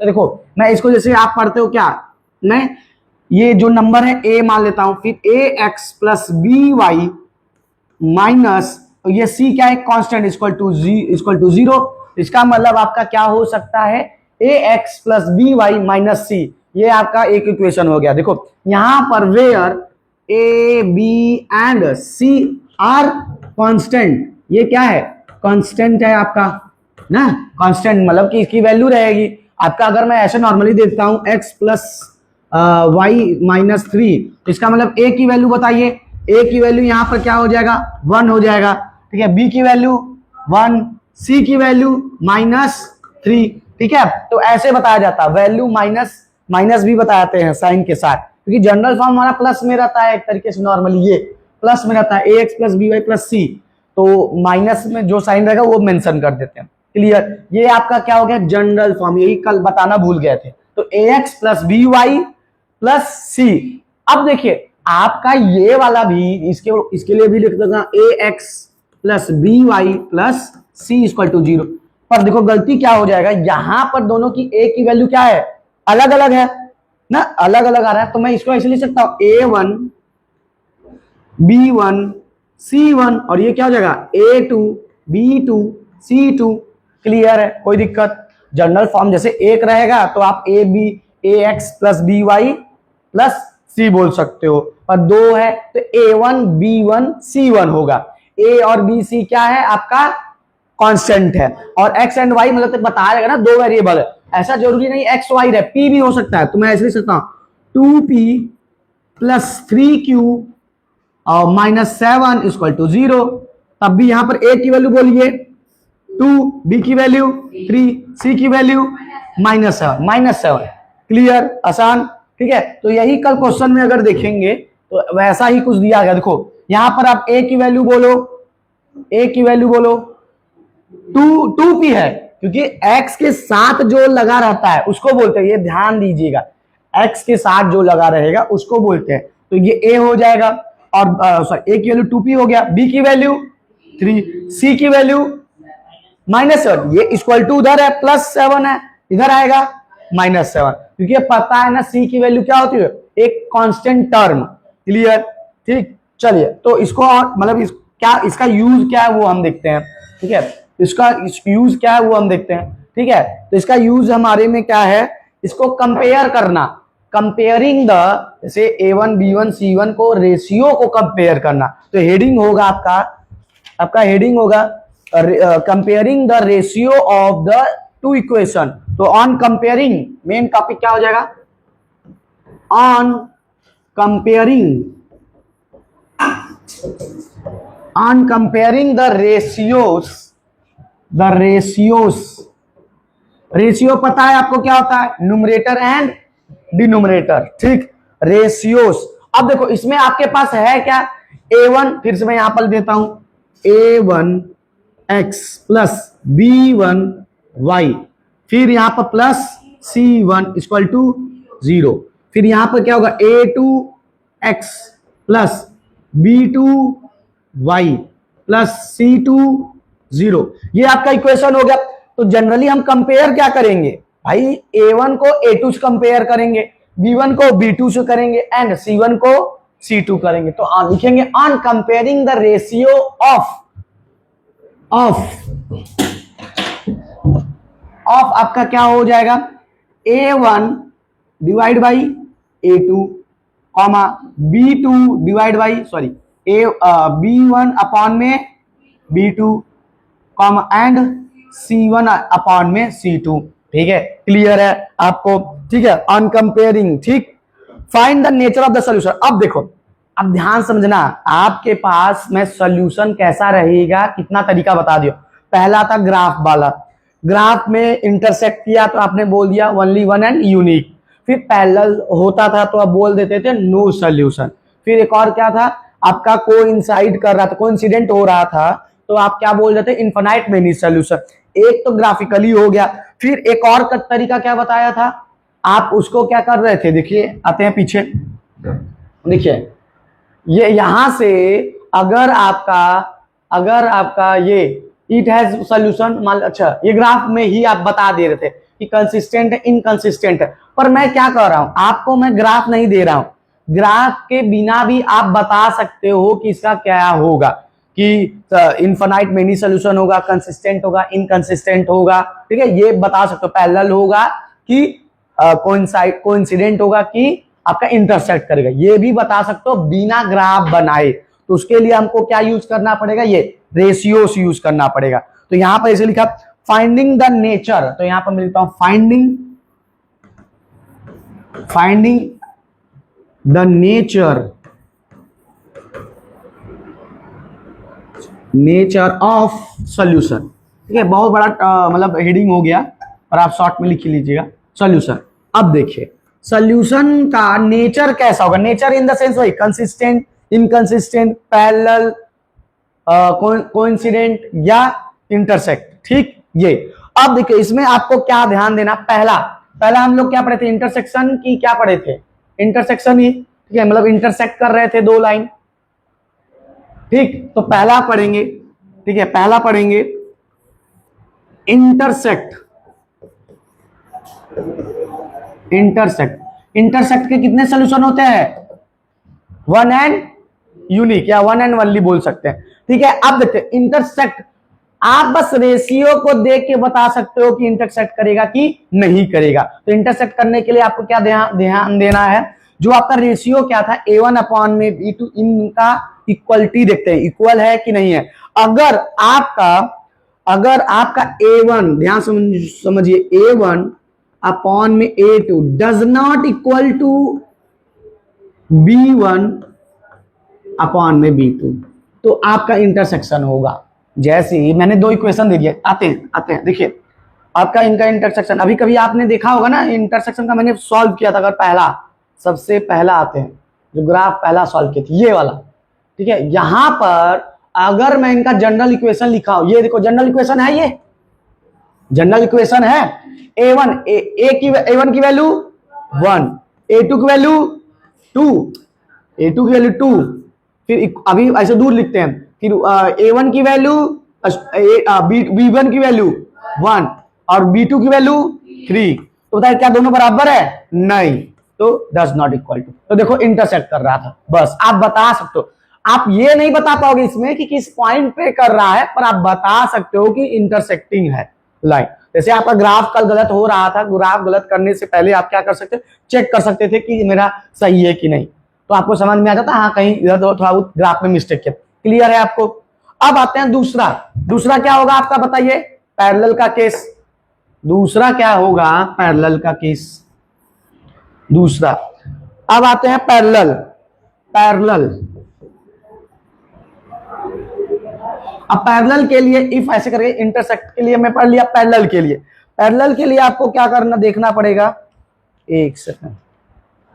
ठीक है, पैरेलल के लिए ध्यान दीजिएगा, पैरेलल क्या होगा, A1 अपॉन में A2 equal to B1 upon में B2 इक्वल टू भी लगा देते, फाइनल बताते हैं B2, अरे सॉरी C1 अपॉन में C2 ना, ऐसे। तो इसमें आपको क्या करना है, अगर आपका A1 अपॉन में A2 इक्वल है B1 अपॉन में B2 के, और डज नॉट इक्वल टू है C1 अपॉन में C2 के लिए, तो आपका सही होगा। इसका मतलब सिंपल सा आपको क्या देखना है, आप ये चेक कर लेना कि ये दोनों है कि नहीं। अच्छा, तीसरा भी बता देते तो 7 एग्जाम्पल देखेंगे। यहां पर दिखेगा ना। तीसरा क्या होगा? कोइंसिडेंट। कोइंसिडेंट के लिए आप क्या क्या देखना है? सब इक्वल रहेगा इसमें। देखो क्या होगा, A1 अपॉन में A2 equal to B1 upon में B2 equal to C1 upon में C2। अब देखो आपको समय कैसे बचाना है, ये तो आसान है ना, चेक कर लिया और इसमें तीनों चेक कर लिया। अब तीनों जानते हो क्या, क्योंकि देखो आपका दो अगर इक्वल हो गया, आप दो चेक करोगे गलती हो जाएगा, दो इक्वल हो गया, क्योंकि भाई दो इक्वल तो पैरेलल के लिए होता है। तीसरा अगर इक्वल हुआ तो आप क्या बोलोगे? कोइंसिडेंट। और अगर इक्वल नहीं हुआ पैरेलल। चेक करते हैं, चलिए आते हैं। अब फिर से वही एग्जांपल लेते हैं जो हमने पढ़ा था। इक्वेशन ये दूसरा, चलिए दो इक्वेशन है हमारा। मैं यहीं पर ब्लैक,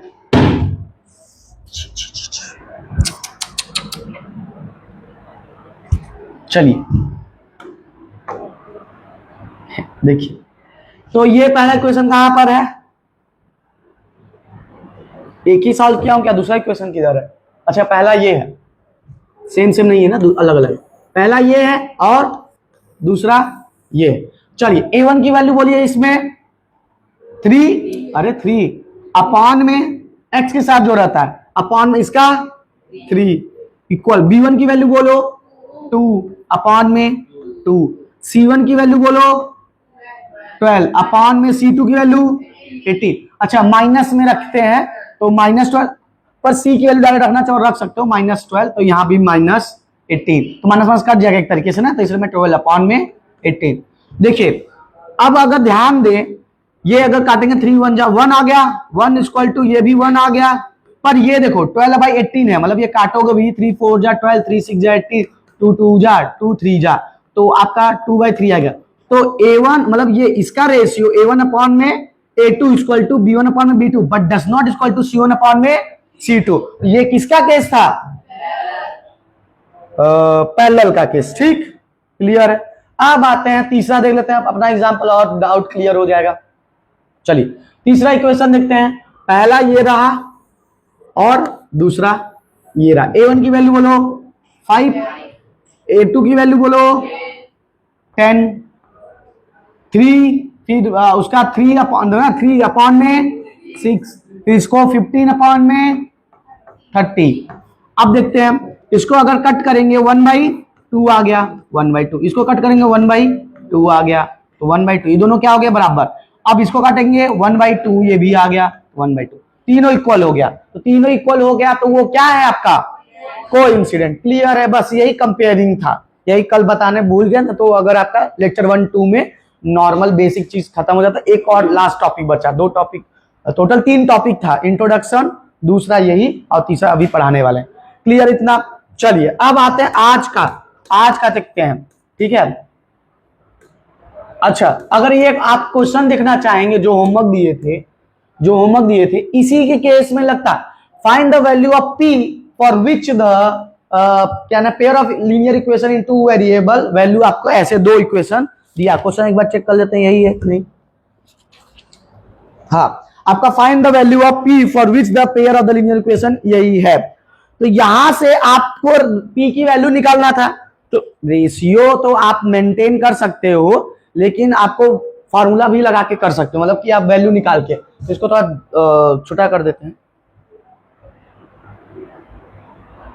चलिए अब देखते हैं, आपका 2 इक्वेशन है, 2P और B1 की वैल्यू सॉरी A2 की वैल्यू 2, फिर आपका आता है क्या B1 की वैल्यू 3 अपॉन में 1। अच्छा अब आपका C की जरूरत नहीं है, C आप नहीं कंसीडर कर सकते C1 अपॉन में C2, क्योंकि ये अलग से आपको बता दिया है कि इसका जो सोल्यूशन है एग्जैक्टली वन सोल्यूशन किस में आता है? इंटरसेक्टिंग में। तो हम बस इंटरसेक्टिंग का किससे कंपेयर था? A1 का, मतलब A1 अपॉन में A2 और B1 अपॉन में B2, तो इसलिए C1 को हम नहीं लिखते।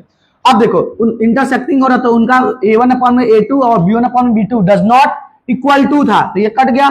तो आपका क्या होगा 2P, इसको अगर हम सॉल्व करें तो 2P क्रॉस मल्टीप्लिकेशन करें 2 3 जा 6, तो आपका P की वैल्यू आ गई डज नॉट इक्वल टू 3 ना, 2 1 जा 2 3 जा कट गया।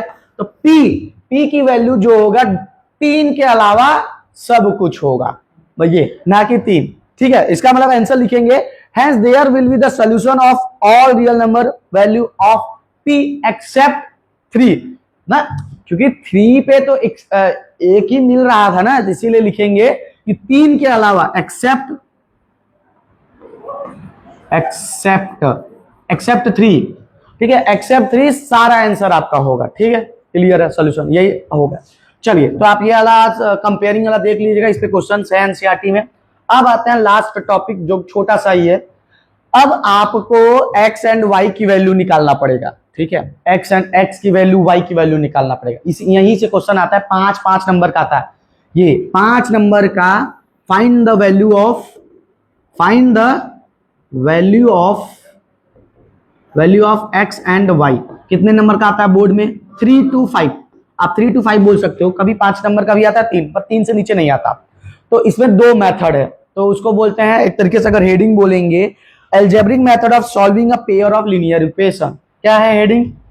एल्जेब्रिक, देखो ग्राफिकली सब पढ़ चुके हैं अब।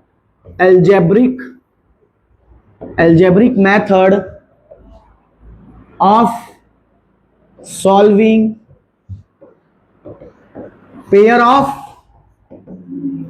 Linear equation in 2 variable. चलिए, 3 मेथड होते हैं, टोटल 3 मेथड होते हैं, पर आप सही बैच में पढ़ रहे हो, मतलब 2026-27 के बैच में आपका तीसरा वाला जो टफ था वो सिलेबस में नहीं है। पिछले साल भी नहीं था, इसके पहले साल में 2019, 20, 21 के आसपास में था, तो 2 ही हम। चलिए, पहला देखते हैं आपका सब्स्टिट्यूशन। ठीक है, सब्स्टिट्यूशन, ठीक। और दूसरा आता है आपका एलिमिनेशन। ये गलत है क्या? भाई देते हैं सही क्या? चिपका के ये मीम ऐड करेंगे, गिर जा रहा है। चलिए, सारी सदस्य ना बैठे छूट जाता है। अब दोनों एक बार बच गया था आउट से होने से। तो देखो, सब्स्टिट्यूशन एंड एलिमिनेशन, ध्यान समझते हैं, मीनिंग में ही रखा। अच्छा, आपने आईपीएल देखा होगा, तो उसमें क्या होता है, 14 टीम रहती हैं, 10 टीम होता है, 14 मैच खेलते हैं, 14 मैच खेलते हैं। तो कुछ पॉइंट होता है, धीरे धीरे सब क्या होते रहते हैं, हटते रहते हैं, लास्ट में कोई फाइनल खेलता है, तो उसको बोलते हैं एलिमिनेशन। मतलब जो अच्छा खेलेगा, जो ज्यादा हारा है वो हट गया है, तो जो ज्यादा जीता वो रहेगा, और जो कम ज्यादा हारा है वो निकल जाएगा। तो एलिमिनेशन मतलब एक को हटा देना। सब्स्टिट्यूशन मतलब किसी के जगह पर आना ना। मैच में क्या होता है, सब प्लेयर आते हैं, सब्स्टिट्यूशन प्लेयर, कि कोई अगर इंजर्ड हो गया है, इंपैक्ट प्लेयर की बात नहीं कर रहे, कोई इंजर्ड हो गया, किसी को दिक्कत आ गया, 2 नंबर आ गया, तो वो क्या करेगा, एक प्लेयर को हटेगा कुछ सेकंड के लिए, कुछ सेकंड के लिए कोई आएगा। तो सब्स्टिट्यूशन का मतलब यही है, एक आपको इक्वेशन दिया रहेगा, एक की वैल्यू निकाल के उस पर दूसरे पे पुट करेंगे, और इस वाले में एक को हटा ही देंगे, फिर लास्ट में यूज करेंगे। अब देखिए, तो सब्स्टिट्यूशन पहले पढ़ते हैं, और दोनों सॉल्व करोगे, दोनों से वैल्यू क्या आएगी, सेम। पर आप कहोगे सर हम एक ही सीख लेते हैं जो आसान है, पर क्या होता है, एग्जाम में आपका पेपर में ये पूछ लिया जाता है कि आप ये बताइए कि solve this equation by substitution, तो आपको करना पड़ेगा। अगर बोल दिया सॉल्व, अच्छा लिख देगा solve for x and y, मतलब find the value of x and y, तो जरूरत नहीं, आप इससे लगाइए चाहे इससे लगाइए। पर अगर पर्टिकुलरली बोल दिया कि एलिमिनेशन से निकालना है, तो एलिमिनेशन से निकालना ही पड़ेगा आपको। क्लियर है? आते हैं सब्स्टिट्यूशन। तो कोई एग्जांपल लेते हैं, कोई वैल्यू ले लेते हैं जिससे आपको पता चले, छोटा सा ले लेते हैं। हाँ, ये थोड़ा सा सही है। 7x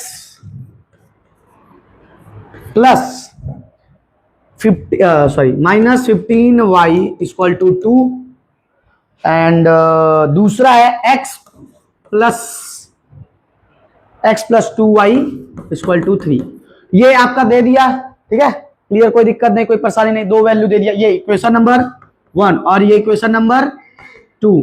अब देखो, सब्स्टिट्यूशन बोला है, सब्स्टिट्यूशन मतलब क्या होगा, एक की वैल्यू निकाल के दूसरे में पुट करेंगे। अब देखो, आप क्या कर सकते होते, यहां पे x की वैल्यू निकाल के, x की वैल्यू कैसे निकलेगा यहाँ पर, ऐसे क्या करोगे, देखो जो जैसे बनाते थे सब्जेक्ट बनाना, तो आप क्या करोगे, x इक्वल टू ये -15 उधर जाएगा, 2 माइनस 15y हो जाएगा प्लस 1 प्लस, और ये 7 डिवाइड मल्टीप्लाई में था, नीचे जाएगा डिवाइड में, ये हो जाएगा। पर आप ना एक यूज के लिए अगर कॉमन सेंस की, ठीक है, जिसमें कैलकुलेशन कम करना पड़े, जिसमें आपको कैलकुलेशन क्या करना पड़े, कम, उसको सब्जेक्ट बनाएगा। देखो इसमें देखो x की वैल्यू बहुत छोटा नहीं लग रहा, x की वैल्यू क्या हो गया, देखो x इक्वल टू 3 प्लस में उधर जाएगा -2y, क्लियर, ये x की वैल्यू निकल गई। अब कहोगे सर ये तो वैल्यू नहीं हुआ, इसको क्या करेंगे, put the equation in first, मतलब लिखेंगे, अगर मैं इसको और ऊपर कर दूं, अब मैं लिखूंगा put the value of x in equation 1। अच्छा ये ध्यान देना, जिसका वैल्यू बनाओगे उसमें पुट नहीं किया जाता, ठीक है, उसमें पुट करेंगे। तो 7, अब x की जगह पर मैं क्या लिखूंगा, ये ध्यान दीजिए, इधर x की जगह पर मैं क्या लिखूंगा, 3 माइनस 2y, ठीक ना, x की वैल्यू हो गई ना भाई, फिर -15y इक्वल टू 2, तो यहां से 7 3 जा 21, 7 2 जा 14y, और ये -15y इक्वल टू 2, ये minus minus plus, minus plus, और सेम साइन है तो आएगा वही, तो 21 माइनस 15 और 15 और 14 कितना हो जाएगा, 29y इक्वल टू 2, ठीक है, क्लियर है, ठीक, और ये प्लस में उधर जाएगा माइनस में, तो 29y इक्वल टू 2 प्लस में गया माइनस में 21, तो आपका क्या आ जाएगा, y equal to minus y equal to ये प्लस माइनस -19, और इधर आएगा -29, तो ये माइनस माइनस कट गया, तो मतलब ये वाला माइनस हट गया, नीचे चला गया, तो इक्वल टू y की वैल्यू क्या हो गई, 19/29। चेक कर लेते हैं, हमें तो गलत लग रहा है, सही है, ठीक है, ये क्लियर है, आपको ऐसे सॉल्व करना रहेगा। अब देखो ये y की वैल्यू निकल गया, एक बात नहीं करिए, y की वैल्यू निकल गया, अब हमको निकालना x की वैल्यू, दोनों निकालना, तो आप किसी में भी पुट कर दो जिसमें सरल हो, जैसे इसमें पुट करोगे देखो बहुत लेंदी मल्टीप्लाई करना पड़ेगा, इसमें ज्यादा आसान है, तो लिखेंगे x प्लस 2y, y की वैल्यू अब 19/29 इक्वल टू 3, बस, अब x इक्वल टू क्या हो जाएगा, प्लस ये मल्टीप्लाई कर दो, 219 जा, या आप ऐसे कर लो 338 अपॉन में 29, प्लस में उधर जाएगा माइनस में, x equal to 3 plus -38 upon में आपका 29, ठीक है, तो x इक्वल टू, फिर इसको मल्टीप्लाई करोगे थोड़ा सा लेंदी पड़ता है, 3 9 जा 27, कर लेगा 2, 3 2 जा 6, और 6 और 2 8, 87 -38 अपॉन में 29, तो आपका क्या आ जाएगा, बोलिए x की वैल्यू क्या आ जाएगा, x की वैल्यू हो गई आपका 17 में से हट गया, 17 में से ना कैरी ले लेंगे, 17 9, और यहां पर होगा 7 में से 3 गया 6 ना, 7 में से 3 गया 4/29, ये आपका x की वैल्यू हो गया। अच्छा ये ध्यान देना है, इसमें आप क्यों ऐसा कर रहे हैं, एक बार आंसर मैच कर लें, 49 हाँ सही है, तो आप देखो क्या है ना, पहले अभी तो निकालते थे ऐसे निकालते थे ना, ऐसे 3, तो आप x इक्वल टू 5 उधर गया -8 हो गया ना, सॉरी -2 और ये डिवाइड में चला जाएगा 2, तो x की वैल्यू 1 आ गया, -1, तो बस सिर्फ यहाँ पर एक डिजिट था, हम आप क्या ना मैथ में सिर्फ एक डिजिट ही सॉल्व कर पाएंगे, 2 डिजिट नहीं सॉल्व कर पाएंगे, तो 2 डिजिट करने के लिए हम क्या, अच्छा 2 डिजिट करें, 2 वेरिएबल सॉल्व करने के लिए हम क्या करेंगे, एक वेरिएबल का एक इक्वेशन में एक ही वेरिएबल बनाएंगे। तो देखो ध्यान से अगर आपने देखा होगा, यहाँ पर देखो 2 वेरिएबल था, जब मैंने x की वैल्यू निकाल लिया, तो जब इसमें पुट किया देखो ऑटोमेटिक एक ही वेरिएबल नहीं बन गया, y एक वेरिएबल बन गया, सॉल्व कर देंगे, क्लियर, तो एक वेरिएबल बनाएंगे। नेक्स्ट टाइम भी जब यहाँ पर देखो, जब ये 2/20 रख दिया, सिर्फ एक ही वेरिएबल बचा, क्या, x, तो आपको क्या करना रहता है, सब्स्टिट्यूशन मेथड में एक की वैल्यू निकाल के दूसरा, ये थोड़ा सा मुझे टफ लगता है, मतलब टफ का मतलब क्या है, आसान एलिमिनेशन पड़ता है, ठीक है, तो एक और मैं दिखा देता हूं, ठीक है, आते हैं नया पेज, ठीक, अब आते हैं किस पे, एलिमिनेशन, दूसरा क्या था हमारा, एलिमिनेशन, ठीक है। जैसे आरसीबी ने क्या किया, सबको एलिमिनेट, लास्ट में किसको किया था, जीटी, और जीटी किसको एलिमिनेट करके आया था फाइनल में, आरआर को, ठीक है। तो ऐसे एक दूसरे को एलिमिनेट किया जाता है, मतलब एक को हटाना रहता है रास्ते से, खात्मा। तो एक एग्जांपल ले लेते हैं, जनरली आपका बढ़िया वाला एग्जांपल, एलिमिनेशन मेथड। ये कहिए क्रॉस वाला कटा है, नहीं तो उसमें आप परेशान होते हैं। इसमें दिया है 7x minus 5y equal to 11, ये पहला हो गया। दूसरा आपका दिया 3x plus 4y equal to 17, ठीक, बस, हाँ सही है। अब देखो एलिमिनेट का मतलब क्या है, हटाना। यहाँ पर कौन दो प्लेयर हैं बताओ, x एंड y, दो ही हैं। लास्ट में जैसे आरसीबी और कौन बताता, जीटी, तो दोनों में से एक ही कोई जीतेगा। तो क्या आरसीबी ने क्या किया, जीटी को एलिमिनेट कर दिया। तो यहां से आपको x एंड y में से किसी को एलिमिनेट करना है, हटाना है। तो हटाने के लिए इसमें मैथ का रूल क्या है, वैल्यू सेम। जैसे सिंपल सा मैं इक्वेशन लिख दिया 5x माइनस 3y, कितना आएगा बताइए, 2y, कुछ ना कुछ बच जाएगा, y है, सॉरी y, 2y आएगा। पर अगर मैं लिख दूं 5x minus 5x equal to 0, हट गया। तो मतलब वैल्यू क्या करना पड़ेगा, जो जिसको हटा रहे, x को हटा रहे हो x की वैल्यू सेम, y को हटा रहे हो y की वैल्यू सेम, ठीक है। तो क्लियर है, जैसे आपका फाइनल खेले थे किसके, सेम पॉइंट पे, ठीक है, ऐसे। तो देखो यहाँ पर 7x है, यहाँ पर 3y है, 3x है सॉरी, तो यहाँ पर इन दोनों को हटा सकते हैं नहीं। तो इसका मतलब हम इन दोनों को क्या करेंगे, बराबर करेंगे, या चाहे आप कर दो क्या, क्रॉस मल्टीप्लिकेशन, मतलब वैल्यू दोनों से मल्टीप्लाई कर दो। अगर मैं, अब y को हटाना आसान लग रहा है हमको, ठीक है, मैं x को ही हटा देता हूं आपके लिए पहला। तो अगर मैं इसको 3 से मल्टीप्लाई कर दूं, 7 3 जा 21 हो जाएगा, और इसको 7 से कर दूं तो 7 3 जा 21, तो देखो दोनों 21 हो जाएगा। दोनों को फिर क्या कर देंगे, सब्ट्रैक्ट। देखो अब करते हैं, 3 7 जा बोलो 21x माइनस 3 5 जा 15। अब आप एक और सवाल करोगे कि सर आपने सिर्फ 7x को ही मल्टीप्लाई नहीं किया, क्योंकि मैथ है, मैथ का रूल कहता है कि कुछ लाइए या कुछ हटाइए वो सब के लिए हो। जैसे अगर आपका 7/3 है, आप चाह रहे हो कि 10 से मल्टीप्लाई, तो 70 बनाना है, तो 70 आप 10 से सिर्फ इसको नहीं मल्टीप्लाई करो, नीचे भी करोगे। क्यों, क्योंकि फाइनल लास्ट में आपका 70 अपॉन में 30 होगा, और फिर से अगर वापिस आएंगे को 0 जो कट गए, फिर से वही आ गया। तो मैथ का रूल ये बोलता है कि आप बढ़ाइए घटाइए आपका मन, पर लास्ट में और फाइनल दोनों की वैल्यू क्या होनी चाहिए, सेम होनी चाहिए। तो अगर मैं 3 से इसको मल्टीप्लाई कर दूंगा, 7 से इसका मल्टीपल इसका मल्टीपल, जब डिवाइड करेंगे फिर से वही आ जाएगा, ठीक है। तो ये 21x हो गया, और ये कितना हो जाएगा 33, और दूसरा वाला बोलो 7 3 जा 21x, 7 4 जा 28y, आप बोल नहीं रहे, 7 7 जा 49 9, कहीं लगा 4, 7 1 जा 7, और 7 और 4 11, ठीक है, आपका हो गया। अब देखो सेम हो गया, अब एलिमिनेट करना है, एलिमिनेट का मतलब हटाना है, तो माइनस करेंगे। तो साइन क्या करते हैं, चेंज, या आप मेंशन लिखोगे, सब्ट्रैक्ट ऐसे लिखोगे, सब्ट्रैक्ट। ये आपका क्वेश्चन नंबर 1 2 था, तो यहाँ पर आप 3 4 हो गया, ये आपका क्वेश्चन नंबर 3 4। तो आप कैसे लिखोगे, subtract 4 from 3, subtract 4 from 3, clear. तो मैं क्या करूंगा, ये प्लस का था माइनस हो गया, ये प्लस का माइनस हो गया, ये प्लस का माइनस हो गया, तो ये देखो कट गया, खत्म। अब 15y माइनस 28y कितना हो जाए, 8 5 13, क्या लेगा 3, सॉरी 3 क्या लेगा 1, तो 2 और 3 एक 4 43, और प्लस माइनस में था माइनस माइनस।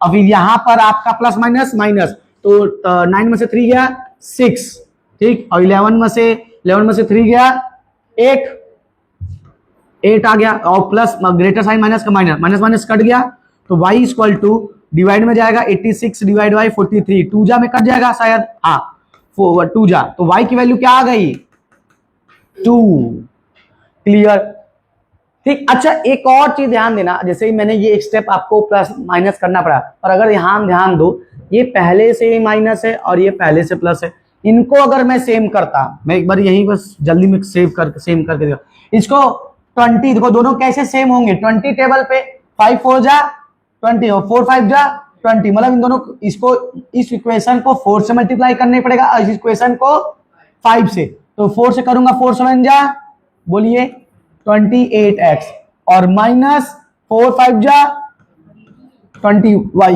और ये कितना हो जाएगा 444 और ये 5 से 5 3 जा 15x प्लस 5 4 जा 20y 5 7 जा 35 कहीं लगा 3 5 1 जा 5 और ये 3 85 ठीक ये हो गया।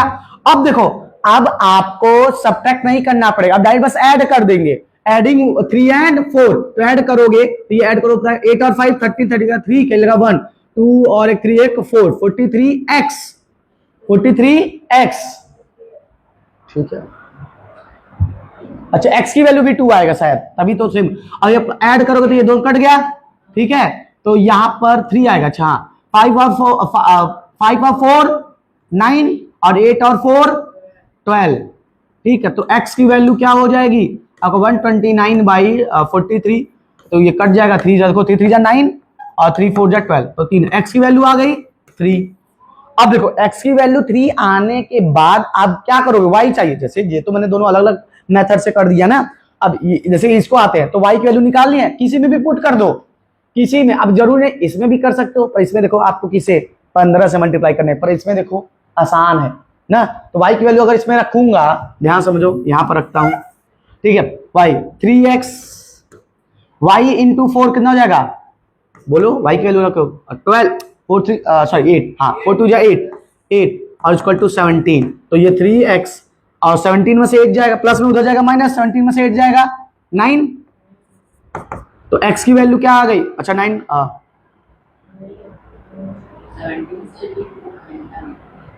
एक सेकेंड x अच्छा y की वैल्यू 2 4 जाए 80 17 में से आपका 8 जाएगा 9 तो x की वैल्यू कितना आ जा रहा है 3 तो सही तो है एक्चुअली 3 हमसे 2 आ गया ठीक। अब वही है इसको x की वैल्यू अगर निकालते पहले तो x की वैल्यू पुट करते तो x वैल्यू 3 3 जा 9 उधर जाएगा 17 में से 9 गया 8 और 4 डिवाइड कर देंगे y की वैल्यू आ जाएगी 2 ठीक है। कैसे भी कर सकते हैं ठीक है। तो आप ये देखो गलती से लोग क्या करते हैं हमेशा सब्ट्रैक्ट करने चले जाते हैं। भाई सब्ट्रैक्ट का मतलब इन द सेंस आप जब साइन अलग अलग रहेगा यहां पर साइन देखो अलग अलग नहीं था पहले केस में इसे हम मुझे सब्ट्रैक्ट करना पड़ा पर दूसरे वाले केस में साइन क्या था सेम था मतलब अलग अलग था तो हमें सब्ट्रैक्ट नहीं करना ऐड कर दिए काम हो गया क्लियर है। तो यहां से आपका चैप्टर हुआ खत्म चैप्टर नंबर 3 बस इतना ही है। पर आपको बस अच्छा क्वेश्चन अभी तो ये आसान है फ्रैक्शन पे भी करना पड़ेगा। चलिए एक क्वेश्चन अच्छा ले ही लेते हैं ठीक है एक क्वेश्चन आपके लिए सॉल्व कर लेते हैं फ्रैक्शन वाला ठीक है। चलिए सॉल्व एक्स एंड देखो अब इस क्वेश्चन में लिखा है सॉल्व एक्स एंड वाई बस सॉल्व एक्स एंड वाई तो आपको चूज करना पड़ेगा किससे करोगे। देखो पहला है x plus one divided by 2 plus आपका क्या है y plus 1 y minus 1 upon में 3 इसको उड़ने लगता है ना 3 है बंद हो गया क्या नहीं बटन दब गया चालू नहीं था बंद है मारेंगे।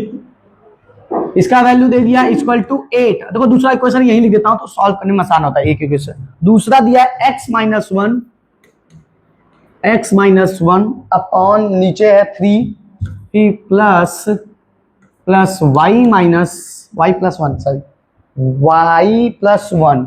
y plus 1 divided by 2 equal to 9 ठीक है। बार मैच कर लेता हूँ कोई दिक्कत 3 2 9 x minus 1 y plus 1 x plus 1 y minus 1 upon में 2 ठीक इक्वल टू 8 ठीक क्लियर है। ये है अब आपको इसमें solve for x and y तो आप बताएं किससे सॉल्व करो एलिमिनेशन सब्स्टिट्यूशन चलिए कोई भी सॉल्व करोगे आंसर सेम आएगा। तो मैं यहां पर सॉल्व कर दे रहा हूं क्या सब्स्टिट्यूशन से आपका होमवर्क क्या हो जाएगा एलिमिनेशन से मैच कर लेना आंसर आना चाहिए नहीं आया तो कहीं गलती कर रहे हो। अब देखो पहले तो इसको इक्वेशन बनाएंगे ये इक्वेशन में नहीं दिया है तो क्रॉस मल्टीप्लिकेशन करेंगे इसमें जाएगा और ये इसमें जाएगा 3x plus 3 plus 2y minus 2 और ये 3 2 जा नीचे आपका हो जाएगा 6 इक्वल टू 8। और अच्छे से करेंगे 3x plus 2y plus 3 minus 2 कितना हो जाएगा प्लस 1, और ये 6 डिवाइड में उधर जाएगा मल्टीप्लाई पर कितना हो जाएगा 48, ठीक है। और ये 3x प्लस 2y प्लस उधर जाएगा माइनस में तो 47। ये इक्वेशन नंबर फर्स्ट बन गया। क्लियर। तो यहाँ पर इसको सॉल्व करते हैं, एक साथ कर देते हैं, जैसे 2 into x 2x minus 2 plus 3y plus 3 equal to 3 2 जा 6 और 6 9 जा 54, ठीक है। डायरेक्ट कर दिया ना, 3 2 जा 6 उधर से आ गया। अब ये 2x ये प्लस 3y और 3 में से गया 1 इक्वल टू 54, ठीक है। तो 2x plus 3y equal to 53 ना, आपका इक्वेशन नंबर 2। ये प्लस में उधर गया माइनस में। क्लियर है, कोई दिक्कत कोई परेशानी नहीं, ये सॉल्व हो गया। अब यहां पर सब्स्टिट्यूशन मेथड कर रहे हैं, तो x की वैल्यू निकालेंगे, इसमें पुट करेंगे, ठीक है। यहां पर ये 12 नहीं है, ठीक है। आप किसको सब मतलब इस इक्वेशन को करना चाहोगे या उसको इक्वेशन का आपकी मर्जी, इसमें भी आसान है, वो भी सही दिख रहा है क्योंकि देखो 2 3x बस चेंज है हल्का हल्का। पर अगर एलिमिनेशन से करोगे और जल्दी होगा, बताओ क्यों? क्योंकि देखो यहां पर देखो 3 है, यहां पर 2 है, इसको 3 से मल्टीप्लाई कर दो, इसको 2 से, तो मैं एलिमिनेशन से कर दे रहा हूं, आप सब्स्टिट्यूशन से करिएगा, ठीक है। आप करिएगा, आपको टाइम यहां तक तो इक्वेशन तो सेम रहेगा, ठीक है। यहां पर इसको मैं सॉल्व कर दे रहा हूं। ये इक्वेशन 1 हो गया और ये इक्वेशन 2 हो गया।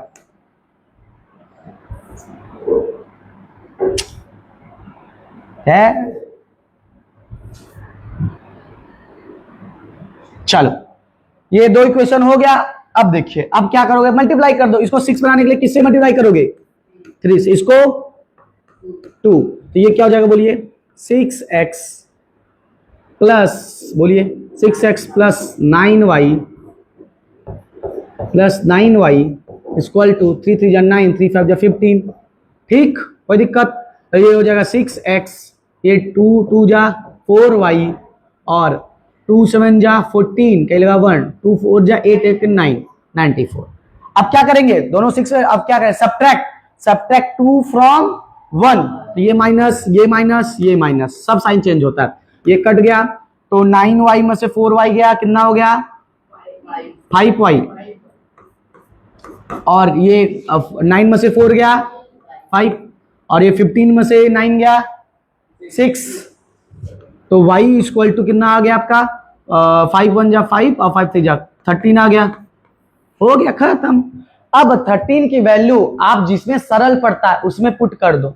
ये y की वैल्यू इसमें करना चाहो इसमें कर दो, इसमें करना चाहो इसमें कर दो, हो जाएगा। इसमें कर देते हैं तो 13 3 जा कितना हो जाएगा 39, तो आपका 2x इक्वल टू 39 प्लस में उधर जाएगा माइनस में 59 माइनस 53 माइनस 39, तो x इक्वल टू 13 में से 9 गया 4, और ये 4 हो गया, 4 में से 3 गया 1, तो यहाँ पर डिवाइड कर देंगे 2 से, ये मल्टीप्लाई, x की वैल्यू आ गई 7, ठीक।